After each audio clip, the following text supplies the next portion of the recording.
Book cover don't ஜட்ஜ்னு ஒரு ஆங்கில கவிதை இருக்குமே, அது கூட தமிழ்ல யாரையும் உருவத்தை பார்த்து எடை போடக்கூடாதுன்னு சொல்லுவாங்கல்ல, அது உண்மைதானே இந்த வீடியோ முடியும் போது உங்களுக்கே புரிஞ்சிடும். ரீசெண்டா தனுஷ்கோடி போய் சுத்தி பார்த்துட்டு இருக்கும் போது அங்க ஒரு தாத்தா கையில ஒரு பைப்பை வச்சுட்டு உட்கார்ந்து இருந்தாங்க. என்ன தாத்தா காசு கொடுக்கலனா அடிக்கிறதுக்கு தான் அந்த பைப்பான்னு கேட்டதுக்கு, மதி இல்லாத மாதிரி பேசாதப்பா, இது ஒன்னும் சாதாரண பைப் இல்ல, சங்கீத கருவி, இதுக்குள்ள ஒரு இசையை ஒளிச்சு வச்சிருக்கேன்னு சொன்னாரு. தாத்தா உங்க வாயி உங்க இஷ்டம் போல உருட்டுங்கன்னு சொல்லி சிரிச்சிட்டு இருக்கும் போது எங்க வாயை அடைக்கிற மாதிரி அந்த பைப்பை வச்சு ஒரு சம்பவம் பண்ணாரு. அதை நீங்களே கேளுங்க.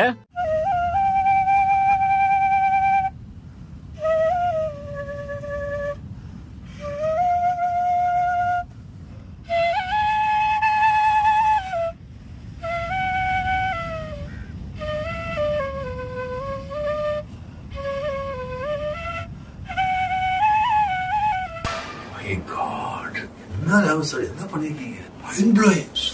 இதை கேட்டதும் எங்களுக்கு என்ன சொல்றதுன்னு தெரியல. சாதாரண